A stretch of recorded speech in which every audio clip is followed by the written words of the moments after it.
a couple things before we get to question and answers. First of all, there's a couple guys that don't show up on the roster. Okay, for example, Holden Tharp, he got the press release. I met with Holden on Friday, as we had discussed, back at the start of the semester. Holden, was thinking about not coming back to school and just walking away, and I encouraged him very greatly to not do that, to get back to school. He was too close to graduate, and I said, come back to school, get in classes, get close to graduating. I'll let you not have to do football activities until the Friday before spring ball. We'll sit down then the Friday before spring ball and decide where we want to go. But he physically doesn't think he's capable of playing anymore. And even though he has a year left, what he wants to do is get healthy, graduate, and go out into the working world, which I highly encourage him to do. Not that I highly encourage him not to play football, but it was important to me that he graduate from Kansas, and apparently now it's important to him as well. Secondly, there's a couple of mid-year guys that aren't on the list. Let me just erase any doubt about going through what we went through last year. We're not dealing with any guys that are going to be coming here in August or not coming at all. There's a couple of guys that aren't here yet that will be here sometime between now and the first week in June. So now we don't have to say, well, are they going to be here or not be here? There's a couple of guys that aren't here yet. The latest they'll be here is the first week in June. So now we can get through that one without that being a major ordeal. There's a couple of guys that are injured that you possibly would notice. Originally, you possibly would not notice, so let's go over them. Smiley had his shoulder done back in December, so he'll be non-contact for the spring. Okay, in addition, as you know, both Riley Spencer and Candy, both are coming off of, Prince Candy are coming off of knees. It looks to me like Riley's closer to full go than Candy is.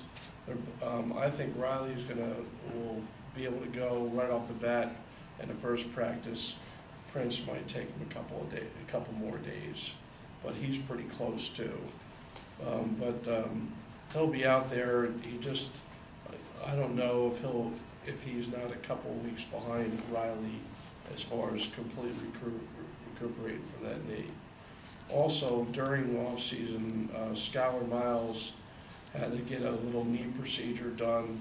He never was really full speed a good portion of last year, which, some of you would rate that as being too slow, but it really wasn't too slow. It was that his knee was tweaked, and finally that knee tweak, we decided to go ahead and, rather than just try to rehab it, we decided it was time that he had to go ahead and get that fixed. Now, the problem with that is it's probably going to take into early April before he's completely healthy.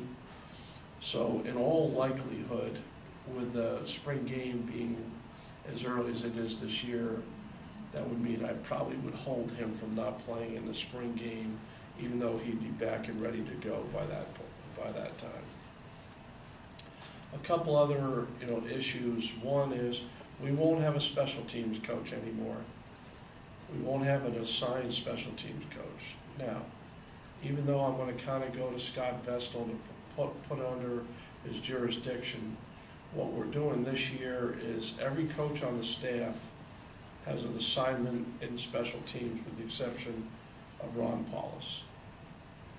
So, for example, if we're doing field goal, Tim Grunnard has it. If we go in field goal block, Buddy Wyatt has it. But every coach has assignments on special teams. I was very unhappy with our special teams play last year, and I'm holding the whole staff accountable for it this year. Rather than putting it on one guy's shoulders, everyone has their piece of the pie. So there'll be a different coaches that have punt return and punt rush and kickoff return. They all have their assignments. We've been working on this for months, so this is not coming as some new thing for our coaching staff. In addition, you now have probably the main part of this conversation today will be around our depth chart. So let me explain a couple of things. I'll have to explain a few more things on defense than offense. So let's start with offense. You'll notice from the layout right there that I've started, last year we had all these different Fs that were down there, and that is still the case. I still have a third wide receiver F, and I have a second tight end F. But right now, the base of our offense going into the spring is to have two backs on the field, especially with the versatility that Tony brings. I just felt after analyzing our team that it doesn't do a lot of good to have one of your best players standing on the sideline for a good portion of the plays, which I felt with James and Tony was happening a lot. So you'll notice that we kind of split up those two positions. Will Tony play H some? Yes, he will. Okay, in one back sets, but in two back, we'll be utilizing a lot of two back sets, and with Tony's versatility, and you'll notice I put Colin Spencer there as well because he has that type of versatility, even though he's coming in as a freshman. It allows us to get into two back sets and any form of one back set as well, with the utilization of Tony, to be able to do things. I spent a lot of time studying Tavon Austin from West Virginia and how they utilized him. I think Tony's got a lot of similar traits and qualities that Tavon does. Obviously, Tavon's a much more polished receiver at this time.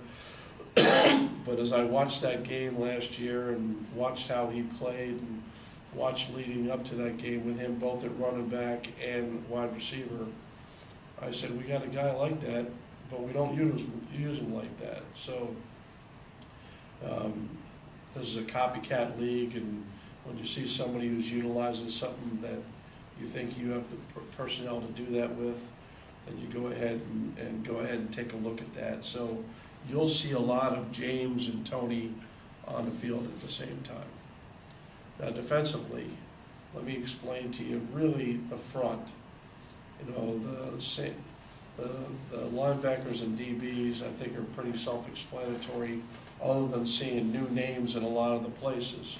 So let me just explain to you the front. First of all, let's start with the buck position. The buck position is the guy who can flip from the right side to the left side. Okay, everyone else doesn't flip sides. So this guy could be on the right or he could be on the left. That means the other three guys will adjust accordingly. So that's why you'll see left end / tackle, right end / tackle, because those guys play left and right. So if the buck position were on the right hand side, the slide would then be to the left. So that means that the right end now would become a tackle. If the buck were on the left hand side, it would be the slide would now be to the right. So now the left end would now become the left tackle.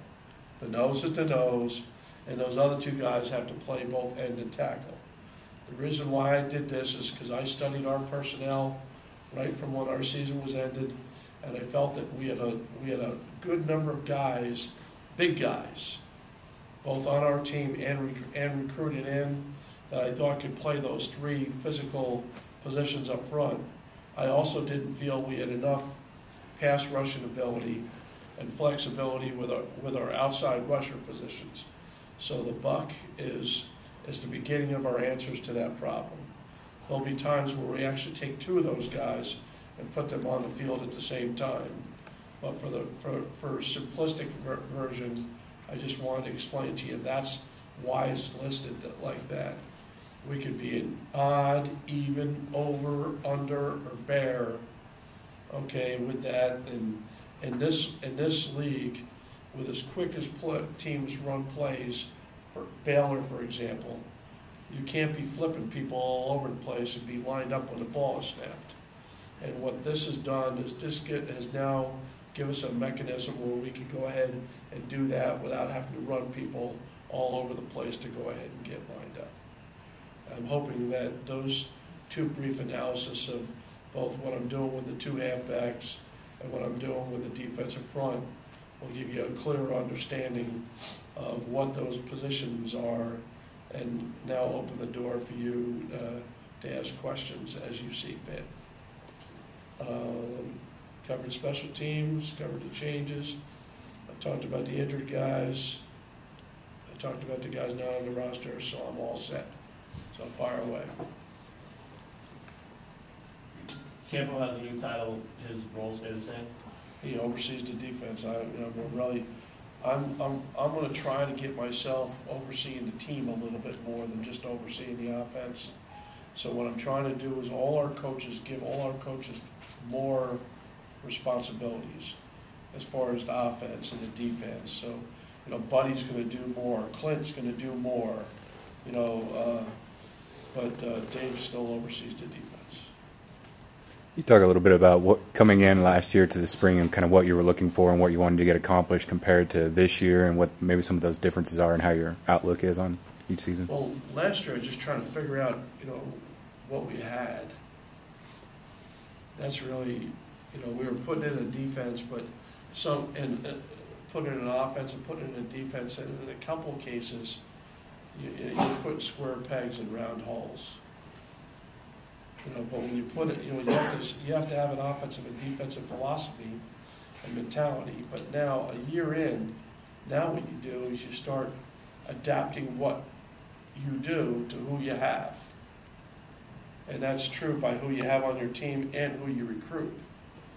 For example, with the number of guys, big guys that we have, 2 years ago we had no defensive linemen. Now we have a bunch of big guys.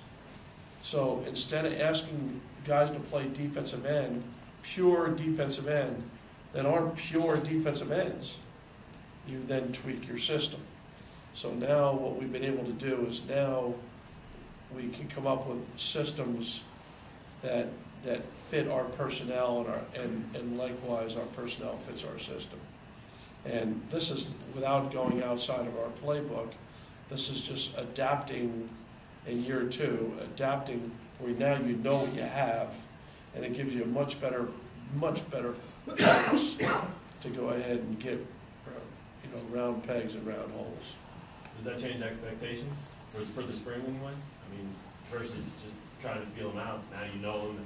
Well, not to say that's a rhetorical question, Matt, but I'd be very, very disappointed at every position if the bar wasn't way higher. I'd be very, very disappointed. You have Courtney Arnick right now is at the top of the depth chart. How do you evaluate a guy during a redshirt season like that? Is it based on what he did during that season? He was basically the best player on the defensive show team. He and Tyler Holmes were the two guys that every day were the best two players. At the end of the year, we gave out an award for the best show team players, and it was a tie between those two guys. We couldn't block Tyler Holmes inside, and Courtney Arnick was a pain in the butt on every single play. He could pass rush, he made tackles in space, and as we know in this league, that's what you have to do. Now, they get their opportunity, he gets his opportunity, to make a name for himself, because we have a couple of other options. For example, this is a position that Prince had played in the past. In addition, we have a couple of recruits coming in that we kind of have labeled at that position as well. So this is his chance to take it and run with it. And Pat Lewandowski is also at the top of the depth chart. Well, he's 288 pounds or whatever he is right now. He's totally reformed his body. He was probably the most athletic lineman we had last year. But you're going from 260 to 270 to 280 to 290, and your best player last year on an offensive line was the guy in front of you. So I think that it gave him an opportunity as he transformed from a defensive player to an offensive player, not being thrown to the wolves. I think that that's gonna be a nice competition, you know, with him and Riley over there to see what we got. How about the rest of that line? Two of the newcomers are at the top, but then behind them and in other spots too, you obviously have guys that have starting experience. Is that a positive? I think that it's a positive for the new guys, it's a negative for the old guys. I mean, if I were here and somebody were ahead of me, okay, that hadn't been here before, it's kind of sending a message to me. Yeah. Like, they haven't played it, we haven't been here yet, and they're already ahead of me. But, you know, Smithburg could end up at center. But right now, we think that our best group, or the group that we have out there, you know, and we want to see what we have, you know, from Admire at center, and, you know, moving Gavin inside the center. You know, two of our brightest offensive linemen are Admire and Howard. And as you know, center's a position, you know, it takes a lot of mental work. And having Smithburg come in, you know, at the semester and be able to run the show, that'd be asking him an awful lot. Now, him playing right guard, he has the center telling him what to do. You know, he's a guy who could eventually move in there. But right now, it's, you know, we'll wait and see how that goes. How about for the team as a whole? I mean, having those other guys, you know, in second string roles with that experience. Well, you'll see a bunch of guys that are here that haven't been here yet that are already first. Yeah. And if the rest of the guys were here that are coming in June, there'd be more of them. Yeah. Okay, well, that says two things. It says that you have high expectations for the guys you're bringing in, but it also tells the guys that are here already, you better pick it up, or else you're not going to be seeing the field. You talk a little bit about Charles Brooks and how he's developed over the last year. Charles Brooks, and I'm not going to say anything that I wouldn't say to him, was a bit of a disappointment last year, coming off his JUCO, you know, where JUCO year where he was a really dynamic wide receiver. We really never got that in practice from Charles last year. As a matter of fact, you know, Jordan Smith really isn't far behind Charles Brooks now. Now, Jordan Smith, I don't know what his weight is right off the top of my head, but he's probably gained 30 pounds. I mean, I don't know what he's down there as, but when you see him, he looks like a different player. But Charles, by experience, hopefully will be able to bring something to the passing game, because that's one of the reasons why we brought him in here. And he's had a heck of an off season, but an off season doesn't do anything for you other than get you in good shape. Now we got to see. Now we got to see what we're gonna do with it, and we have high hopes. We have high hopes for Charles. You talked about Greg Allen going from corner to safety. You know, we toyed back and forth between Greg Allen and Tyree with the two of them. They both have safety size. But actually Greg's thicker. And he's over 200 pounds, and to have a guy who practiced at corner for most of the year that you're moving to safety in this league is a very, very positive attribute. And he's going to be pushing for playing time now. We're high on Greg Allen. Jake Hughes obviously got to sit out last year and kind of learn the offense a bit, but he wasn't running necessarily your guys' stuff a lot. How far along is he with the offense and what you want him to kind of be able to master? Well, I'd like to say that no one else was running what I like to run either. Okay, so I'd like to say he was not far behind.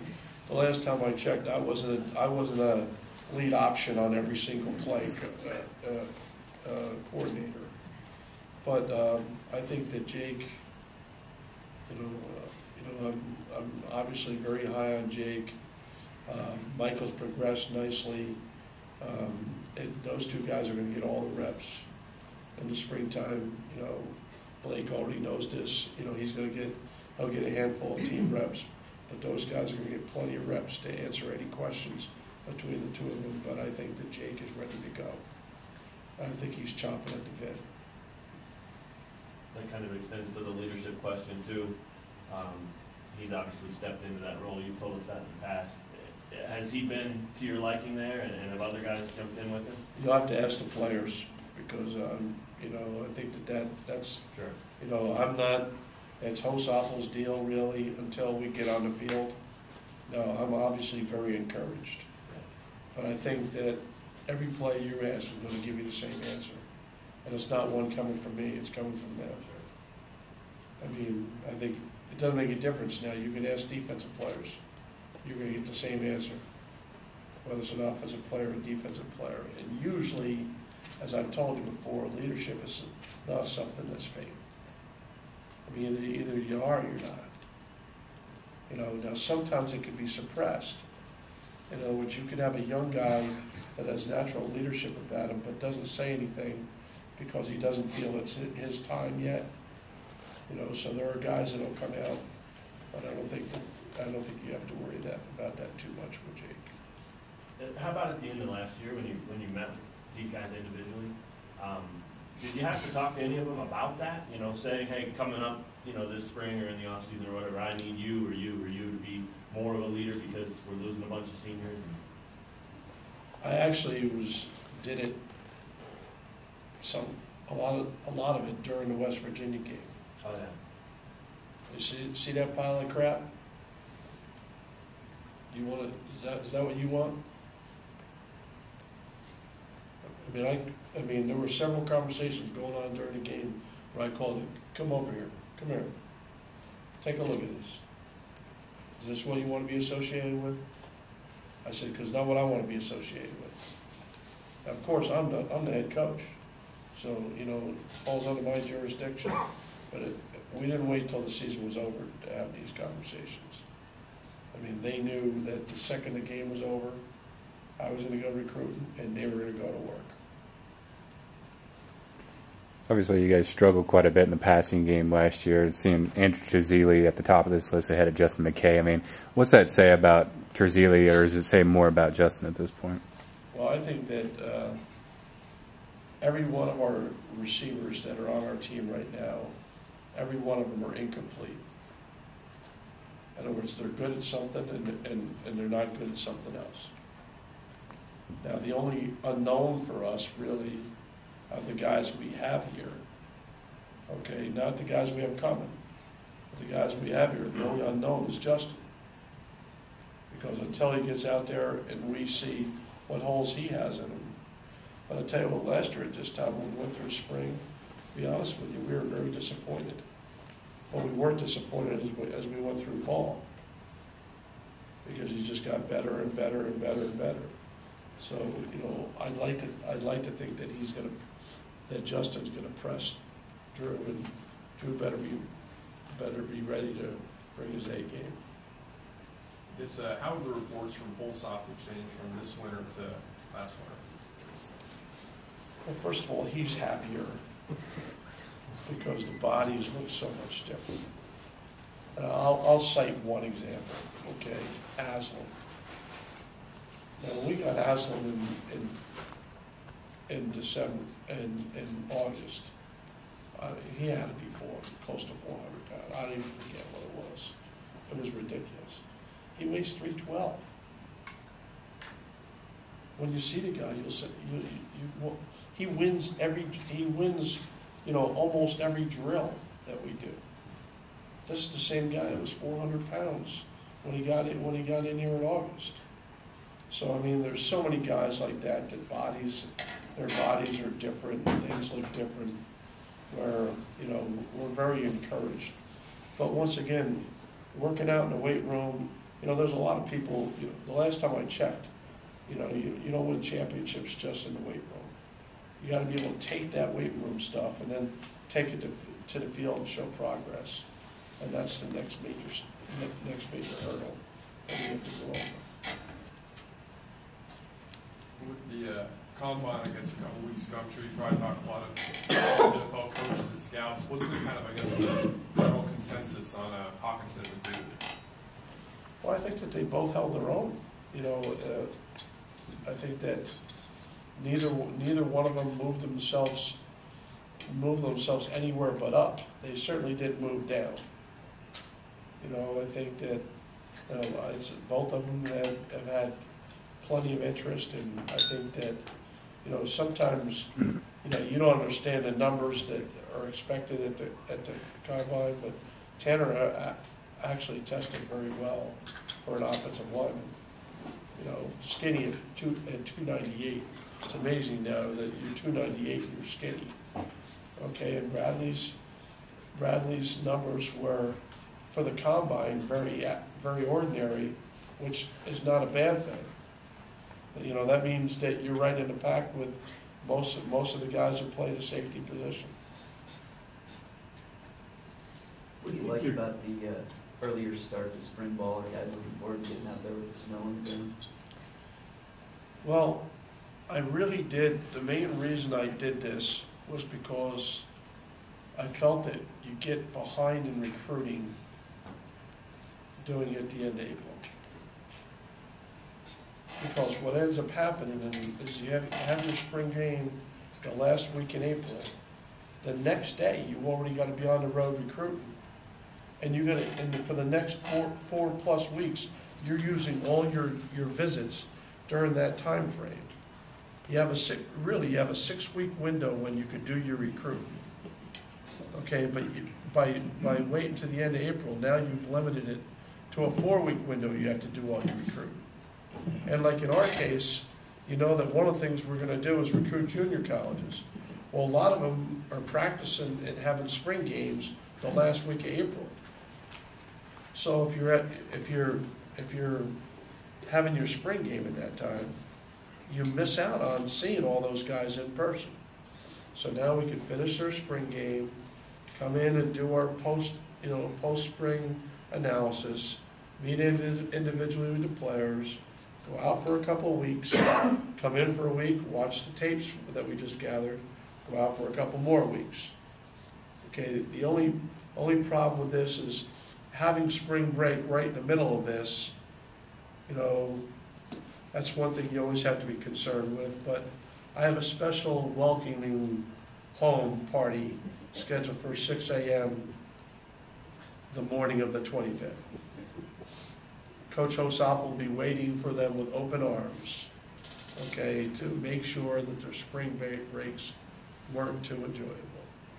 But that's the only problem, as I see it, breaking up, you know, having 5 practices, 4 and 10 afterwards. But you gain tremendously in recruiting. And I have to give kudos, okay, to our field guys. You know, they've been working really hard for the last few days. I mean, the field was a mess.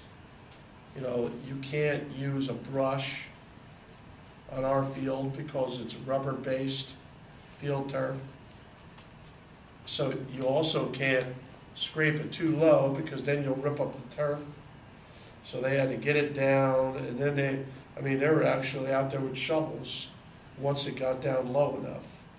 But the field actually looks great, and they spent a lot of work, and I appreciate all their hard efforts just to get us. Now, the weather report for tomorrow is a chance of snow, which is great.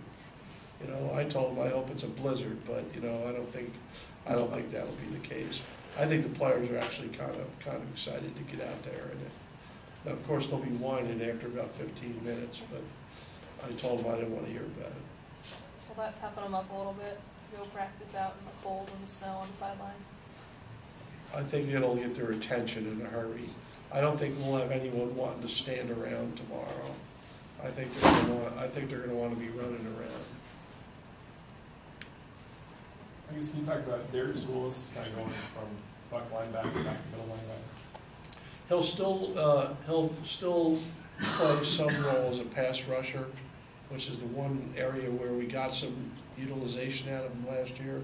So he'll still have a role in doing that.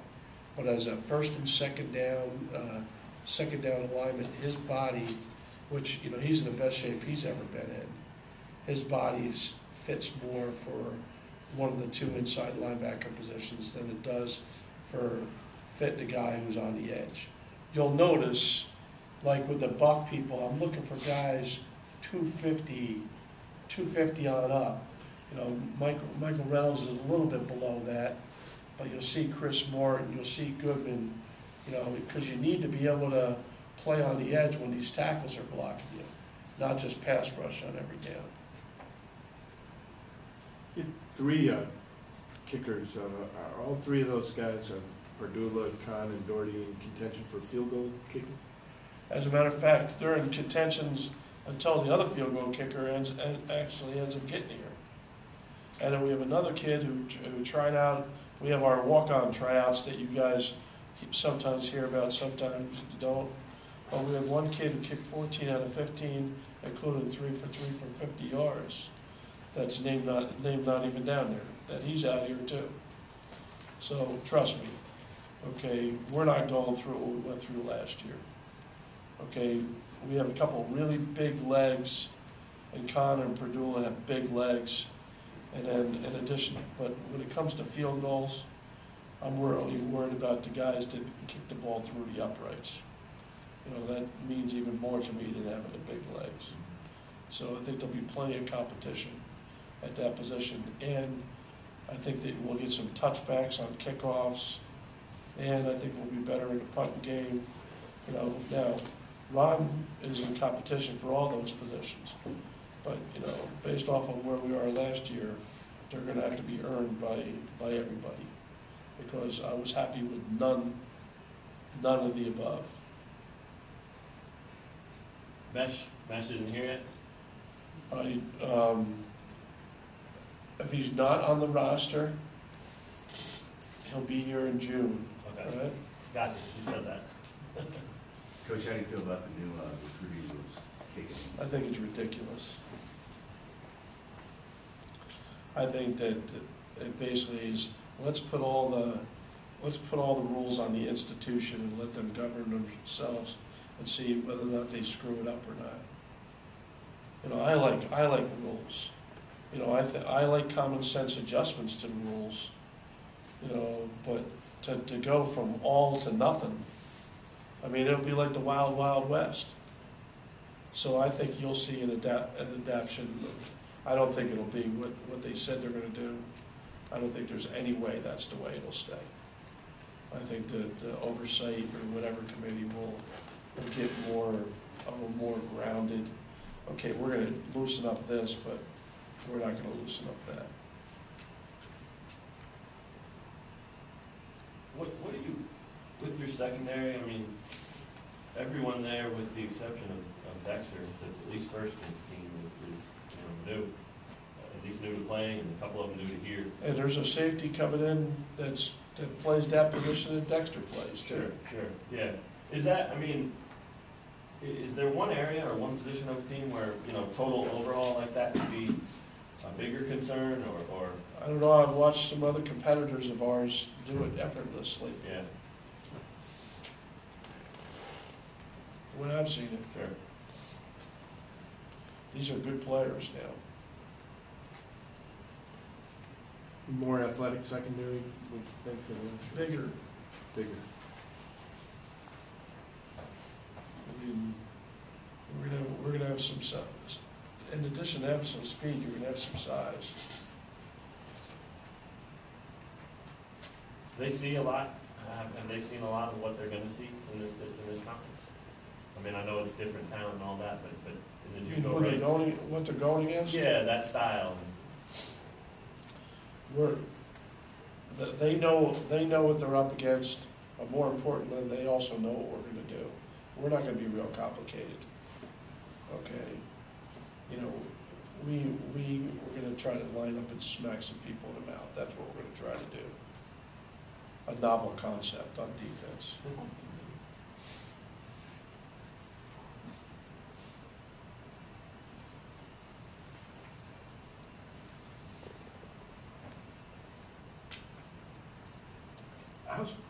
Mundine looks like maybe one of your better receivers, even though he's a tight end.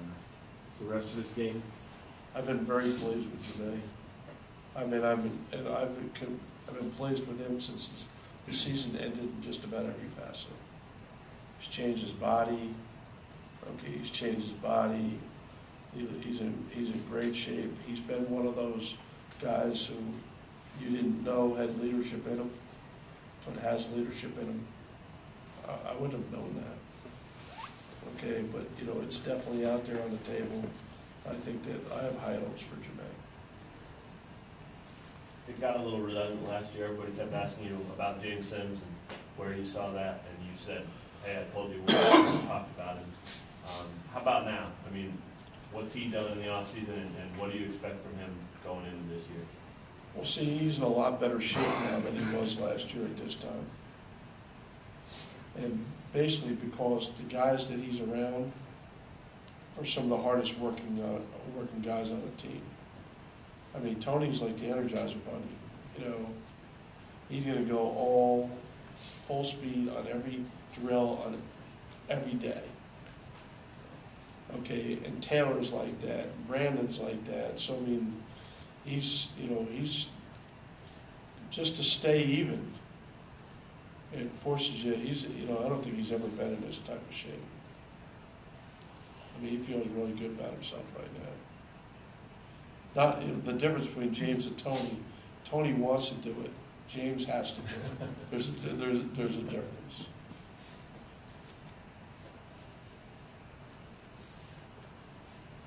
Any others? All right, glad to have you back.